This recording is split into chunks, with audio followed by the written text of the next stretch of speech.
최근에 읽은 책 중에서 마드 쇼크라는 제목의 책이 있습니다. 자녀 교육에 관한 책인데요.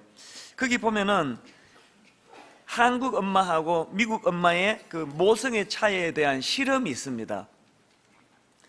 중학생 자녀를 둔 한국 엄마 11명하고 또 미국 엄마 11명하고 총 22명의 엄마들을 대상으로 무슨 실험을 하는가 하니까 이제 이 엄마들에게 카드 게임을 하게 합니다. 그리고는 그 카드 게임 과정에서 이 엄마들이 이제 내게 이익이 났을 때와 손해가 났을 때, 그리고 상대방에게 이익이 났을 때, 손해가 났을 때, 이 두 가지를 동시에 알게 됐을 때 이 엄마들이 어떤 반응을 보이는가, 이걸 조사하는 실험이었는데요. 참 재밌는 결과가 나타났습니다. 사람의 뇌 중에서는 이 보상뇌 혹은 측핵이라고 하는 그렇게 알려진 뇌가 있는데요. 이 뇌는 사람이 즐거운 일을 경험하거나 이익을 얻을 때 그때 활성화되는 뇌라고 합니다. 그런데 그 실험에서 흥미로운 것이 이제 이 미국 엄마들은요, 본인이 점수를 땄을 때만 이 보상뇌에서 강하게 불이 켜지는 반응을 보였다는 겁니다. 여기에 반해서 한국 엄마들은 본인의 점수가 이익을 얻었을 때 보상뇌가 활성화되는 것이 아니라 오로지 상대방보다 더 많은 점수를 냈을 때에만 보상뇌가 강하게 활성화되더라는 것입니다. 이게 뭘 말하는 걸까요? 미국 엄마들은 그냥 내가 얼마나 잘했나, 여기에 관심에 초점이 있다면, 한국 엄마들은 내가 얼마나 잘했나 보다는 내 점수가 상대방에 비해서 얼마나 높은가 낮은가, 이게 훨씬 더 중요하다는 이야기입니다. 이 실험을 한 그 책에서 분석하기를 이 한국 엄마들의 두드러진 교육열, 그리고 내 아이와 다른 집 아이를 끊임없이 비교하는 성향, 이런 것들이 바로 이런 심리에서 비롯되지 않았을까, 그렇게 분석하는 글을 보았습니다. 그 책에도 나오지만 사실 우리나라 엄마들은요, 자기 애가 100점을 받아오면은 이렇게 묻습니다. 니네 반에 100점 받은 애가 몇 명이야? 이 더 나쁜 엄마는 이런 엄마예요. 네가 100점 맞을 정도면 뭐 다 100점이겠네 뭐. 항상 이렇게 비교 개념으로 아이들을 대하고 상대하는 이것이 그 아이들에게 얼마나 그게 교육적으로 힘들겠냐는 그런 이야기입니다. 저는 그 책을 읽으면서 지난 특세 강사로 오셨던 손봉호 교수님 말씀 한 대목이 떠올랐습니다. 최근에 영국에 있는 레가툼 경제연구소에서 세계 각국의 번영지수를 발표했는데, 그 중에서 행복지수, 또 삶의 만족도, 여기에 대한 조사가 있었는데 결과가 충격적입니다. 조사 대상국 110개국 중에서 한국이 104번째라는 것입니다. 송 교수님이 이걸 의역하면서 이 말은 대한민국이 지금 세계에서 6번째로 불행한 나라라는 뜻입니다, 그렇게 말씀하시더라고요. 사실 우리가 지금 경제적으로도 굉장히 발전하고 있고 먹고 살기 좋아졌다 그러고 또 모든 것이 다 성장하고 있는데, 그러나 우리 한국 사회는요, 불만으로 가득 차 있는 사회라는 것입니다. 그 110개국 조사 국가들 가운데서는 네팔, 방글라데시, 파키스탄, 나이지리아, 아프리카에 있는 여러 나라들, 이런 가난한 나라들이 포함되어 있는데요, 그 나라들은 비록 물질적으로는 우리보다 가난하고 먹고 살기가 어려운지는 몰라도, 그러나 그들의 삶의 만족도는 우리 대한민국보다 훨씬 높다는 거예요. 왜 한국은 이렇게 불행한가는, 왜 행복지수가 이렇게 낮았냐는 거예요. 손봉호 교수님이 그 두 가지로 분석하시는데요, 하나는 한국 사회의 정직하지 않은 것 때문에, 또 도덕지수가 낮아서 그렇게 분석을 하시고요, 또 하나는 뭐냐 하니까 극심한 경쟁심 때문에 그렇다는 겁니다. 그 낮은 도덕지수에 대해서는 지난 시간에도 말씀을 드렸습니다만, 그 국제투명성 기구에서 2011년도에 대해 발표하기를 한국의 투명성 지수가 세계 43위라는 것입니다. 그리고 레가툼 연구소에 의하면은 세계 110개국 가운데 우리나라의 신뢰지수가 74번째입니다. 왜 신뢰지수가 이렇게 낮을까요? 속이니까. 최근에 제가 우연히 텔레비전을 보니까요, 거기에 이 그 식당을 그 조사를 하는데 몰래 이제 카메라를 숨기고 들어가 가지고 이제 이런 거예요. 벽에다가 그 소고기 1인분 뭐 몇백 그램, 이제 제가 그 수치까지는 기억이 안 납니다만, 또 돼지고기 1인분 몇백 그램 이렇게 나와 있는데요. 이제 이 취재팀이 갔습니다. 그리고는 이제 몰래 카메라를 숨겨놓고는 뭐 여기 소고기 뭐 3인분을 주세요. 그러고는 주는 소고기를 가지고 이제 근수를, 무게를 재보니까 세상에 상당히 많은 식당에서 속이는 거예요. 심지어는 어떤 식당은요 3분의 1을 속이더랍니다. 그러니까 4인분 시키면 3인분밖에 안 나오고 뭐 이런 식이에요. 혹시 여기에 식당 하시는 분 계시면요, 여러분 뭐 새벽기도 나와가지고 그냥 울부짖고 소리 지르고 하는 그것보다 중요한 것은 3인분을 몇백 그램 했으면 정직하게 몇백 그램 내놓는 행위, 이게 신앙이에요. 이런 게 잘 통용이 안 되니까 주머니에서 먹으면서도 이거 속는 거 아닌가, 이러니까 어떻게 행복하겠냐는 거예요. 뭐 정부가 뭐 발표하면은 안 믿잖아요. 암만 전문가가 뭐 맞는 얘기다고 100번 얘기해도 안 믿는 거예요. 믿을 수 없다는 거예요. 이런 사회가 어떻게 행복하겠냐는 것입니다. 그런가 하면은 우리나라가 불행한 이유는 두 번째로요, 극심한 경쟁심 때문이라는 거예요.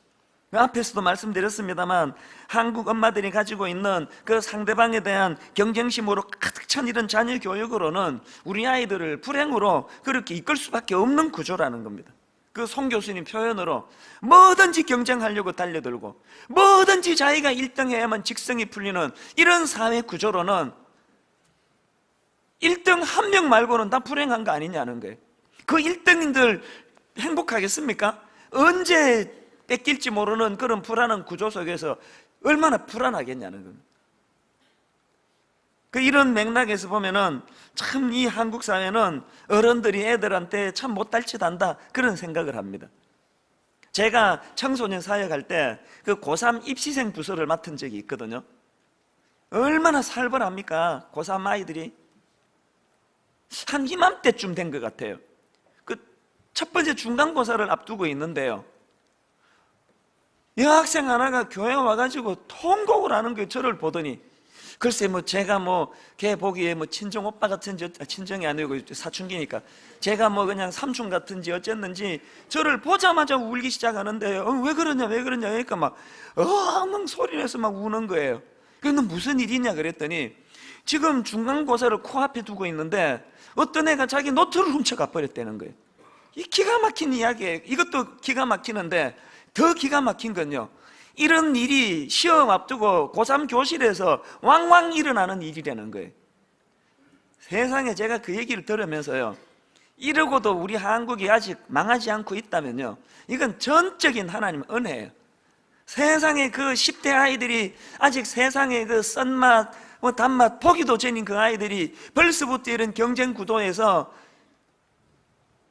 저 자식이 나보다 앞서면은 그건 저 자식이 나 죽이는 일이라고, 그래서 그냥 남의 노트를 훔쳐가고 이런 교육 구도로 몰고 간다고 하면은 이런 나라가 이게 소망이 있겠습니까? 이게 참 마음이 아팠던 기억이 있습니다. 여러분, 이런 현실이 우리 사회에 참 가슴 아픈 자화상인데요, 이런 맥락에서 우리는 지금 우리가 살펴보고 있는 이 성령의 9가지 열매가 얼마나 여기에 중요한 메시지가 담겨 있음을 꼭 기억해야 됩니다. 하나님께서는 이 성령의 9가지 열매를 가지고 우리들에게 다가오시는데 그 열매들을 보니까 전부 관계 중심적인 거 아닙니까? 그러니까 여러분, 우리는요 이 두 견인하는 세력 가운데 놓여 있는 존재예요. 세상은 우리를 어떻게 견인하려고 합니까? 사람 믿지 마라, 불신해라, 그리고 모든 사람은 다 네 적이다, 그래서 저것을 밟아야지 네가 올라설 수 있다. 끊임없이 이런 경쟁 구도로 몰고 가는 이 세상의 견인이 하나 있고, 또 한 견인은 주일날 교회 오면은 주님께서 영적으로 우리에게 주시는 말씀이에요. 그거 아니다.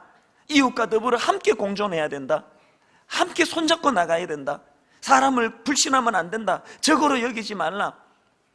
오늘 여러분은 이 두 견인 중에 어디에 영향을 더 받고 사십니까?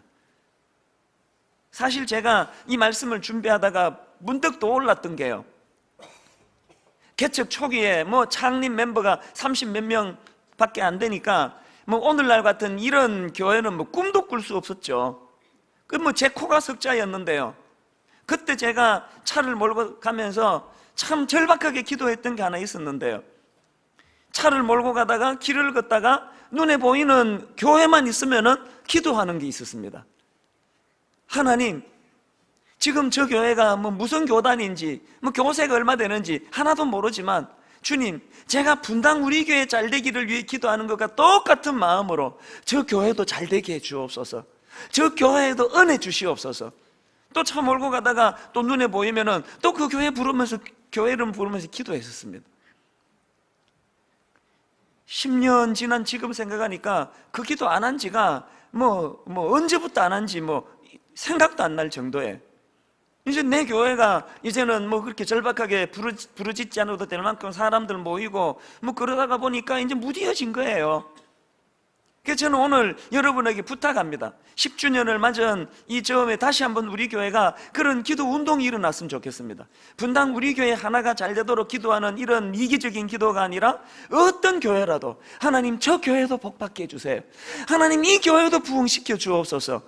그래서 여러분, 저 교회가 부흥하는 게 우리를 긴장하게 만들고 우리 성도 빼앗아가는 건 아닌가 하는 이런 경직된 대결 구도로 교회를 대하는 것이 아니라 서로를 축복하고 서로가 잘 되기를 바라고, 이게 바로 성령의 열매를 추구하는 우리들의 자세여야 하지 않을까, 그런 생각을 해보는 것입니다.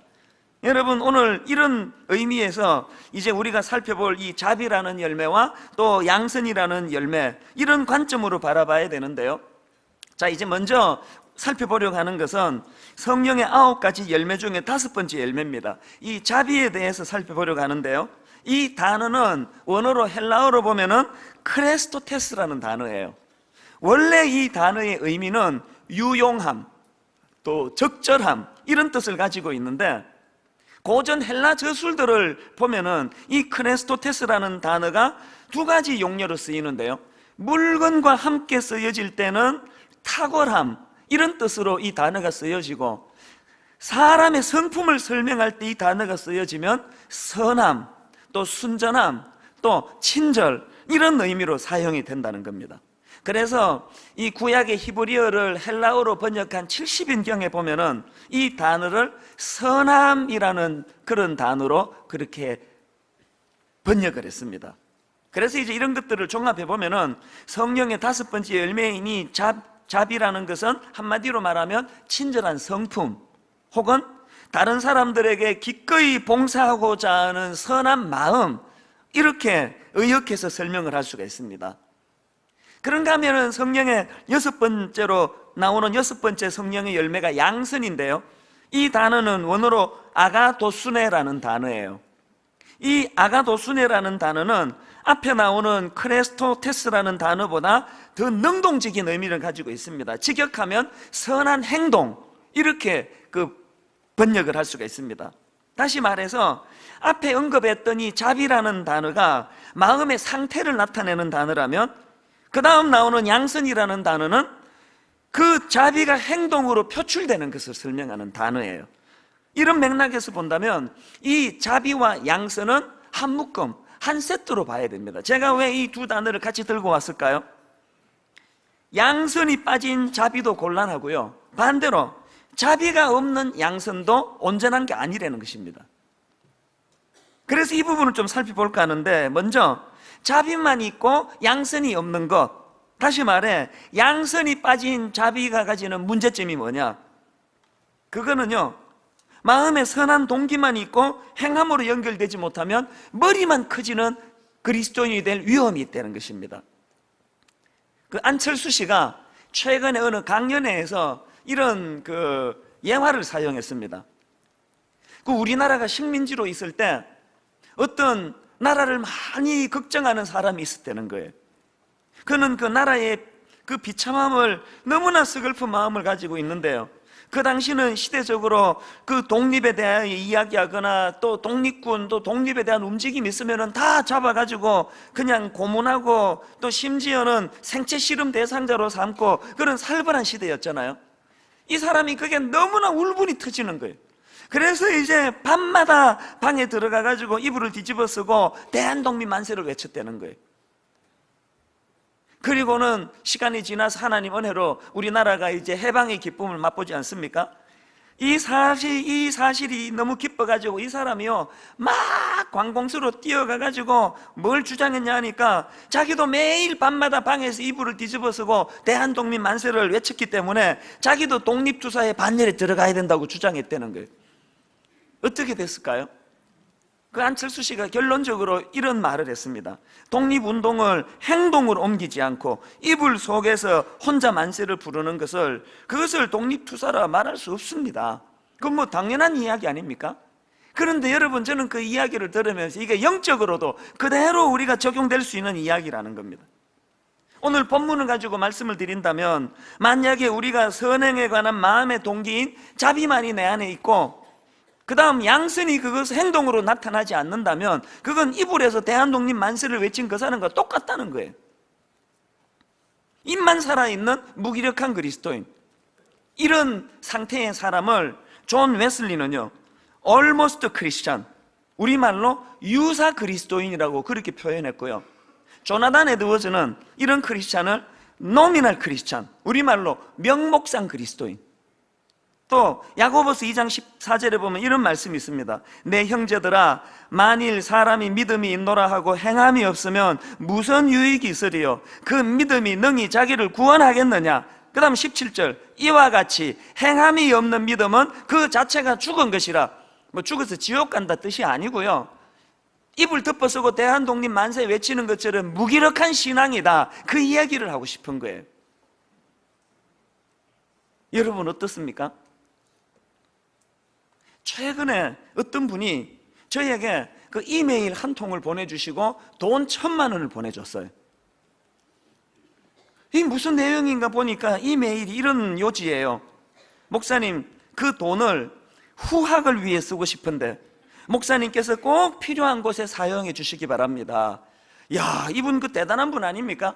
이 1,000만 원이라는 돈도 이게 뭐 어마어마한 액수인데요, 요새같이 이렇게 불신의 시대에 아니 저를 보고 뭘 믿고 저한테 그 1,000만 원을 보내주는 거예요. 그 제가 엉뚱한 데 쓰면 어떡하려고.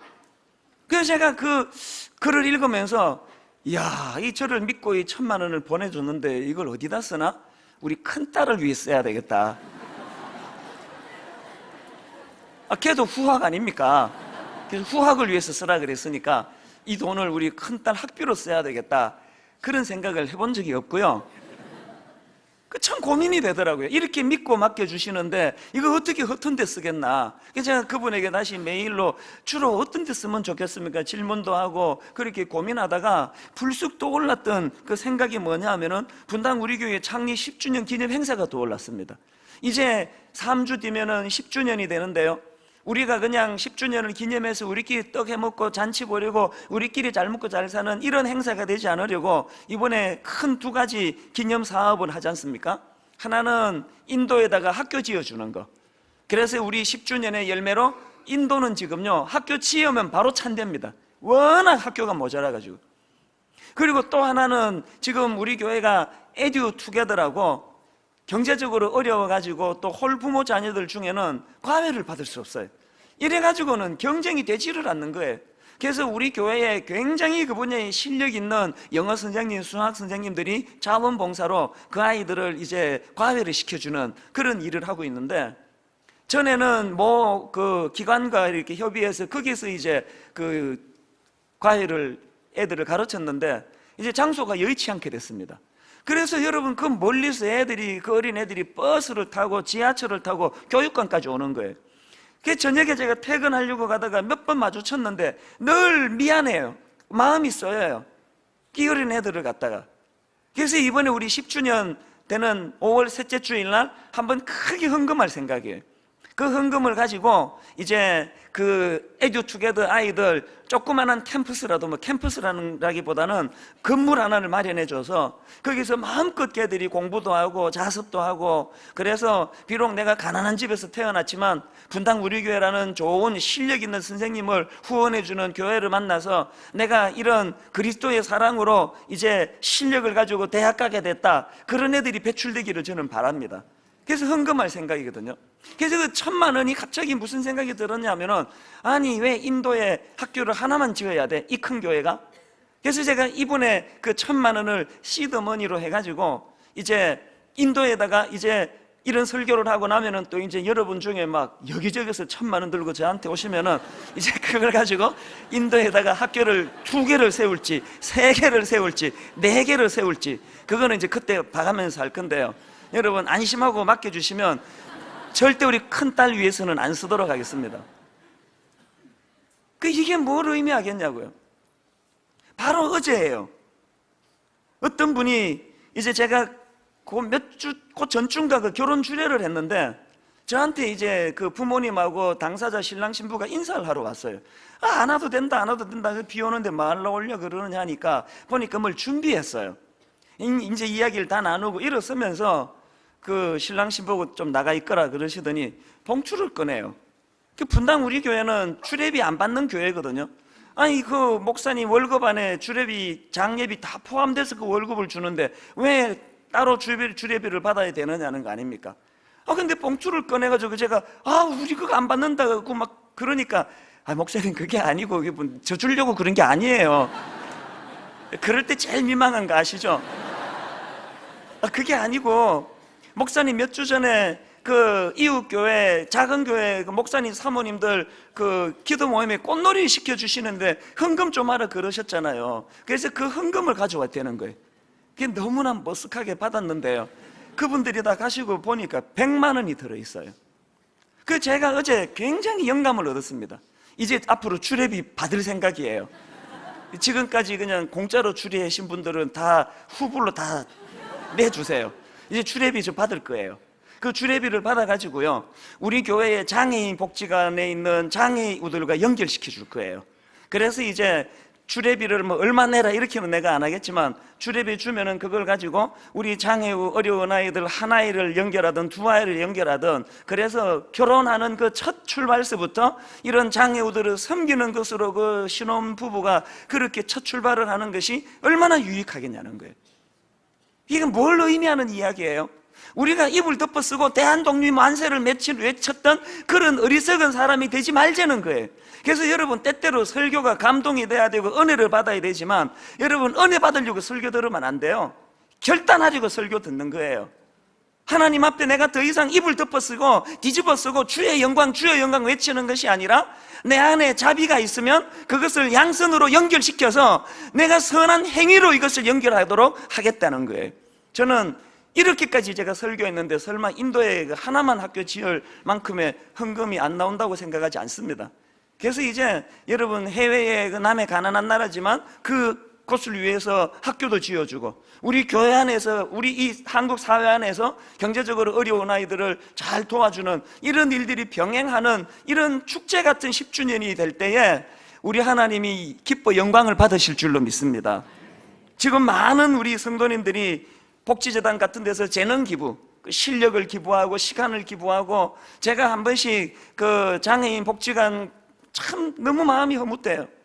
우리 성도님들이 또 다락방별로 가서 거기서 그렇게 밥을 퍼드리고 청소를 해드리고 이런 일들이 지금도 많이 일어나지만 더 많이 활성화되기를 바랍니다. 이게 미션을 처치해요. 그런가 하면은 두 번째로 반대로 이번에는 양선은 있는데 그런 착한 행위는 있는데 자비가 없다. 그 자비가 빠진 양선이 무슨 문제일까? 바로 이 부분을 설명하는 말씀이 고린도전서 13장 1절입니다. 내가 사람의 방언과 천사의 말을 할지라도 사랑이 없으면 뭐 같다고요? 소리나는 구리와 울리는 꽹과리 같고. 여러분 그 꽹과리 소리 기억나세요? 짜증이 나요. 그 막 시끄러워요. 여러분 우리가 행하는 그 선한 행위, 선한 구제 행위가 이게 하나님 나라에서 예예예 시끄럽다, 소음이다 소음, 이런다면 이게 얼마나 허무한 섬김이겠냐는 거예요. 우리의 이 섬김 안에 뭐가 있어야 된다고? 자비. 이 자비, 선한 마음, 선한 동기가 함께 할 때 더 이상 울리는 꽹과리 같은 그런 허망한 봉사가 아닌 줄로 믿습니다. 제가 최근에요 이 자비가 빠진 그런 행위가 왜 위험한가를 최근에 제가 경험했는데요, 어느 돌잔치를 갔습니다. 돌잔치에 이제 뷔페 식당에서 하더라고요. 그래서 이제 한 20, 30분 막 배 터지게 먹고 그러고 있는데 이제 직원이 나오더라고요. 자, 여러분 실컷 드셨습니까? 이제 잠깐 축하 순서를 갖겠습니다. 보니까요, 이제 그것만 전담하는 직원 같아요. 얼마나 매끄럽게 진행을 잘하는지 뭐 청산유수 같아요. 그래서 제가 맨 앞에 앉아서 유심히 봤는데 한창 보다가 보니까요, 뭐 하나가 아쉬워요. 그 진행하는 게. 그게 뭐가 아쉬운가 내가 발견했는데 보니까요, 이 사람은요, 자기에게 맡겨진 그 진행은 너무나 실수 없이 매끄럽게 잘하는데 뭐가 문제냐? 진짜 주인공 축하받아야 될 그 애한테는 눈도 한 번 안 줘요. 그 아이에 대한 사랑이 없어요. 기계적으로 하는 거예요. 그거 하고 돈 받아 먹는 그런 사람처럼 제 눈에는 그렇게밖에 안 보였습니다. 그래서 아마 이게 직업병일 거예요. 그걸 보면서 혹시 내 목회가 저러지는 않을까? 누가 봐도 흠잡을 게 하나도 없고 누가 그냥 시비 걸 거리가 없이 깔끔하게 일을 처리하는데 거기에 사랑이 빠져 있는 거. 우리 목사님들이 성도님 가정에 신방을 갔는데 그 신방받은 그 성도가 무슨 그 시비를 걸 수 없을 만큼 완벽하게 순서를 가지고 다 해주는데 거기에 석연치 않은 우리 가정에 대한 사랑이 느껴지지 않는 거. 설교를 제가 지금 뭐 열심히 준비해가지고 여러분이 보기에 흠잡을 게 별로, 착잡을 게 별로 없는데 거기에 하나님의 자비가 담겨 있지 않은 설교라면요, 그것은 꽹가리예요. 꽹가리. 하나님 나라에, 지금 하나님 나라에 막 소음이 유발되는 거예요.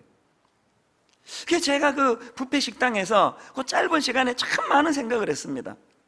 내가 오래 목사 노릇을 하면서 저렇게 뺀질뺀질하게 변질되어 가지고 전혀 사랑이 없으면서도 목사 노릇을 손색 없이 하는 이런 자리에 내가 빠져 있는 건 아닐까. 여러분, 그날 성령님이 그 뷔페 식당에서 저에게 말씀 한마디 하셨습니다. 이런 말씀을 하시는 것 같아요. 나는 네 마음을 원한다. 나는 네 마음을 원한다. 지난 수요일 날 우리 교회에서 임직식을 하지 않았습니까? 장로, 권사, 안수입사 한 300여 명 가까이 임직을 받았습니다. 모든 교회가 다 그렇게 하듯이 이번에 저도 그 300여 명의 임직자들에게 헌금을 강요했습니다. 여러분, 헌금하셔야 됩니다. 하나님 은혜를 은혜로 알고 감사하셔야 됩니다. 단 액수는 교회가 정하지 않습니다. 그 왜 교회가 정해야 됩니까? 액수는 교회가 정하지 않습니다. 혹시 여러분 중에 경제적으로 지금 어려우신 분, 10,000원만 하시면 됩니다. 정말 어려울 때는 10,000원도 아쉽잖아요. 그게 어려우십니까? 1,000원만 하시면 됩니다. 단 거기에 자격 없는 자를 향한 이런 임직의 은혜의 마음을 담아가지고 그 마음을 담아서 1,000원짜리 한 장 정성껏 하나님께 드리면은 장로 후보, 안수집사 후보, 권사 후보로 그 1,000원은 손색 없는 금액이라고 저는 믿습니다. 거기에 마음을 담았어요. 왜? 우리 주님은 우리에게 난 네 마음을 원한다. 여러분, 하나님을 무슨 가난뱅이 거지 취급하시는 분 아주 악한 짓이에요. 하나님이 여러분 던져주는 그 적선하듯 던져주는 그 몇 푼이 아쉬운 분 아니에요. 이미 부여하신 분이에요. 모든 걸 다 가지신 분이에요. 그 하나님이 우리에게 헌금을 원하실 때는 난 네 마음을 원한다. 네 땀의 결정체, 네 눈물의 결정체, 그 네가 소중히 여기는 그 헌금을 내가 그것을 받음으로 말미암아 너의 마음을 받기 원한다. 그리고 영적으로, 육적으로 더 많은 것을 내게 되돌려 주기를 원한다. 이런 영적인 관계 차원에서 하나님께서 헌금을 바라보시는 거예요. 저는 그 임직자들을 위시해서 오늘 모든 성도님들에게 간절히 부탁드립니다. 하나님 말씀이 난 네 마음을 원한다. 그게 자비예요, 자비. 그래서 이 둘의 균형이 참 중요한데요. 자, 근데 여러분, 여기서 기억해야 될 게 뭐냐면은 이 자비와 양선이 조화를 이루는 그 삶이 참 필요한데요. 이 자비와 양선의 조화를 이루기 위해서 두 가지 사실을 꼭 기억하셔야 됩니다. 첫째로는 이 자비와 양선의 정신 밑바닥에 그 하나님 마음입니다. 긍휼함이 반드시 포함되어야 된다는 사실을 기억해야 된다는 거예요. 성경을 보면은요, 이 자비라는 단어하고 긍휼이라는 단어가 같은 의미로 그 쓰여지는 것을 종종 볼 수 있습니다. 특히 누가복음에 보면은 이 두 단어가 혼용되는 걸 볼 수 있는데요. 누가복음 1장 50절에 보면은 긍휼하심이 두려워하는 자에게 대대로 이르는도다. 여기 사용된 긍휼이라는 단어가 엘레오스라는 단어예요. 근데 여러분, 이 엘레오스라는 이 단어가 누가복음 1장에서만 5번 등장합니다. 그리고 이 5번 모두 긍휼이라는 단어로 그렇게 번역을 합니다. 그런데 똑같은 단어인데 누가복음 10장 37절에서는 이 단어를 자비로 번역합니다. 이르되 자비를 베푼 자니이다. 예수께서 이르시되 가서 너도 이와 같이 하라 하시니라. 여기 나오는 자비가 똑같은 엘레오스라는 단어예요. 제가 이 말씀을 보면서 깨달은 게 뭐냐면요, 성령의 열매 중 하나인 이 자비라는 것은 그 내면에 이 하나님의 긍휼, 이걸 재료로 해서 사용된 열매라는 사실이에요. 이런 맥락에서 우리 모두는 내 안에 이 긍휼이 있는가를 돌아봐야 된다는, 그런가 하면 두 번째로 이 자비와 양선의 균형을 이루기 위해서는 오래 참음이라는 성령의 열매가 필요하다는 사실입니다. 자, 갈라디아 5장 22절에 나오는 성령의 열매 순서를 한번 보세요. 오직 성령의 열매는 제일 먼저 사랑, 그 다음에 희락, 그 다음에 화평, 그 다음 뭐가 나옵니까? 오래 참음. 그리고 그 다음 나오는 게 자비, 그 다음 나오는 게 양선이에요. 어느 주석에 보니까요, 이 순서를 설명하기를 이 자비라는 성령의 열매는 앞에 나오는 오래 참음과 그 뒤에 나오는 양선, 이 두 사이를 연결하는 가교, 다리 역할을 한다는 거예요. 뭘 의미할까요? 내 안에 하나님의 긍휼하심을 바탕으로 한 자비가 있으면 이 오래 참음이라는 덕목을 끄집어내 사용해야 되고, 이 오래 참음으로 내 안에 자비가 형성이 될 때 이것이 삶 속의 행동으로, 양선으로 연결이 돼야 된다는, 이런 맥락에서 내가 자비를 베푼다는 것은 참아주는 거예요. 이건 우리 한국 사회를 향해서도 마찬가지예요. 우리나라가 뭐 이것도 문제고 저것도 문제고 어떨 때는 막 이민 가버릴까? 뭐 이렇게 뭐 화딱지가 나는 일들이 많은 사회지만요, 그러나 오래 참음의 눈으로 발전적인 개념으로 이 사회를 바라본다고 하면은 하나님께서는 이 한국 사회를 좋은 방향으로 이끌고 계신다는 이 믿음이 필요합니다. 사실 제가 어린 시절만 해도 우리 한국 사회는 훨씬 미숙했습니다. 세상의 장애인들을 비하해도 그런 나라가 없었을 거예요. 아침에 시각장애인이 이렇게 식당에 들어가면 식당 주인이 나가라 그래요. 나가시라고. 어디다가 이게 들어오냐고 아침부터 재수없게 소금을 막 뿌려요. 이런 어처구니 없는 게 대한민국이었습니다. 지금 여러분, 장애인을 대하는 한국 사회의 시각이 얼마나 달라지고 있습니까? 이제는 그런 식으로 했다가는 뭐 그 가게 문 닫아야 될 거예요. 이거 얼마나 발전입니까? 제가 앞에서 도덕지수가 낮다, 투명성이 낮다 그랬지만요, 제 기억으로 20년 전, 30년 전 비하면은 굉장히 정직해지고 있는 걸 느낍니다. 정치적으로도 마찬가지 아닙니까? 제가 대학 다닐 때는요, 온 그냥 울분이 가득 채가지고 50이 시작되던 그 무렵인데, 이건 뭐 대학 캠퍼스에 학생 반, 사법경찰관 반이에요. 그러면 말만 하면 잡아가니까 막 분통이 터지고 울분이 가득하고 그런 대학 시절을 보냈습니다. 그러다가 제가 이제 83년도에 이민을 갔는데요, 정말 내가 잊을 수가 없어요. 아니, 미국 교수님이 수업을 하는데 그 당시 레이건 대통령이에요. 막 현직 대통령 욕을 하는 거예요. 저런 멍청이를 뽑아가지고 이 미국 사회가 큰일 났다고, 이제 저 멍청이 때문에 이제 이 미국은 망할 거라고 막 그런 식으로 막 퍼부어대는데요, 제가 막 그냥 등골이 오싹한 거예요. 자꾸 뒤가 돌아다 보이더라고. 누구 잡으러 안 오는가. 근데 지금 여러분 몇십 년 지나지 않아가지고 이제 뭐 그냥 우리나라도 뭐 대통령에 대해서 뭐 막 그냥 욕하고 그래도 잡아가는 일이 없어지는, 이것만 해도 야, 옛날에 비해서는 참 많이 발전했다. 그래서 우리 젊은 세대가 보기에는 여전히 문제가 많고 여전히 불합리한 게 많아 보이지만 어떻게 해야 된다고요? 인내하면서 믿음을 가지고 기다려주고 어떻게 해야 돼요? 기도해야 된다는 거예요.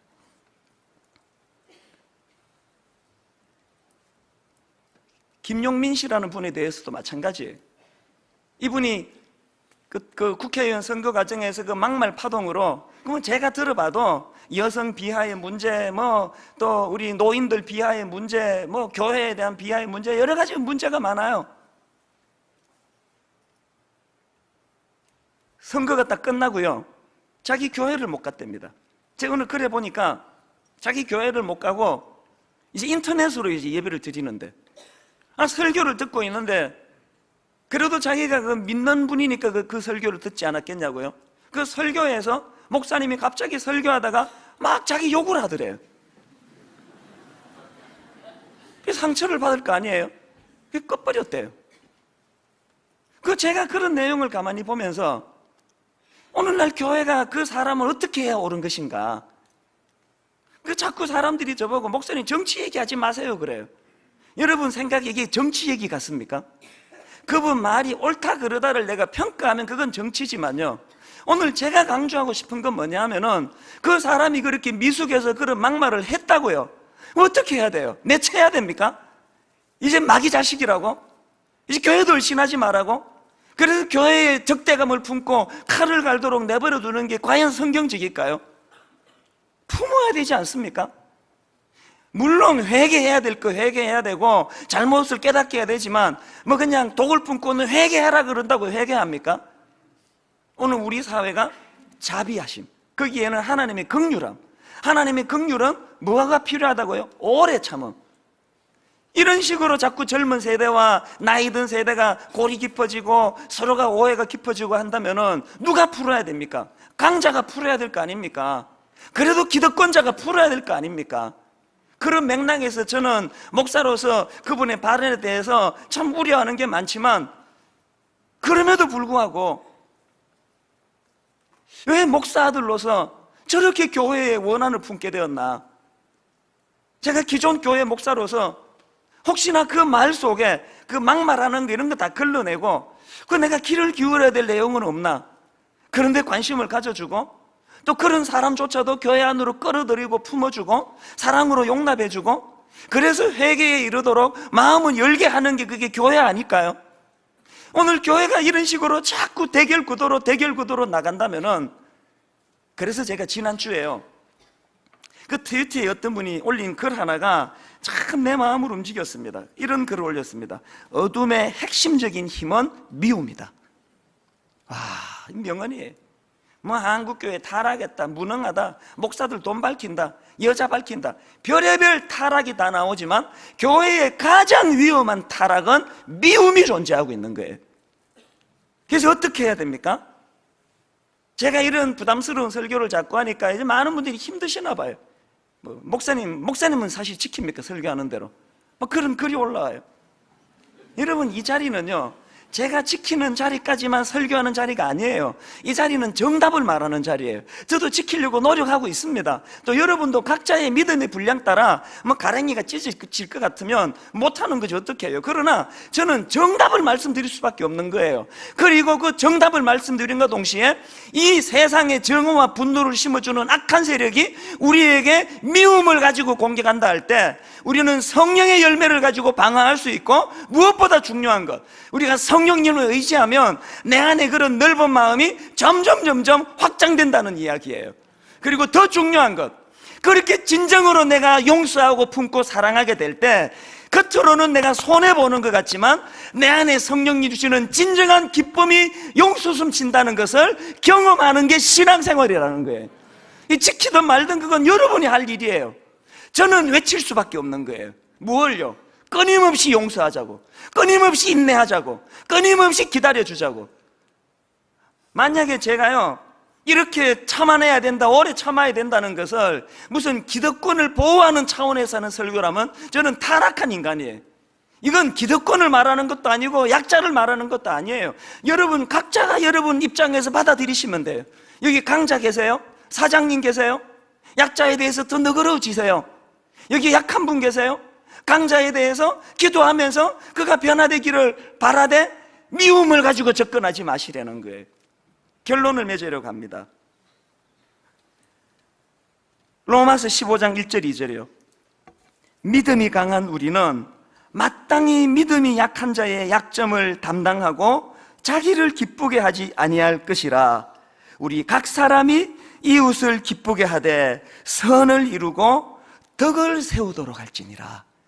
우리 안에 있는 그런 미움이 다 사라지고 성령의 열매 의지에서 그렇게 용납과 용서와 관용과 사랑이 내 안에 넘쳐나는 복된 신앙인들 되시기를 주님 이름으로 축원합니다. 오늘 이 설교 말씀을 녹여놓은 말씀 같아요. 보소서 주님, 나의 마음을, 내 내면 세계를 들여다봤더니 선한 것 하나 없습니다. 이게 이불 덮어쓰고 하는 대한독립 만세가 되지 않도록 구체적으로 하나님 오늘 내게 그 누군가에게 전해줘야 될 주님 마음의 대상이 누군지요, 누가 여러분을 아프게 했는지, 누가 여전히 용서가 잘 안 되는지, 내가 저 사람 용서 안 하니 내가 차라리 죽는 게 낫겠다는 그런 사람이 있다 할지라도 내 의지가 아니라 성령님의 주시는 힘으로, 성령의 열매로, 그래서 주님 마음 달라고 할 때 여러분 이불 덮어쓰고 대한독립 만세가 아니라 실제로 길거리 나가서 외치는 독립 만세가 되듯이 오늘 여러분 누군가를 용서할 수 있는 대상을 떠올리면서 다시 한번 시도하기 원합니다. 지난번에도 시도했다가 실패했지만 또 시도하기 원합니다. 다시 한번 힘을 얻어서 성령의 열매, 성령의 능력 의지에서 주님의 긍휼하심을 바탕으로 한 이 자비하심을 가지고 오래 인내하고 참음으로 하나님 양선의 자리로 나가기를 원합니다. 이번 한 주간 그런 일에 한 번 더 힘을 얻어 달려나가서 승리하는 저와 여러분들 되시기를 주님 이름으로 축원합니다.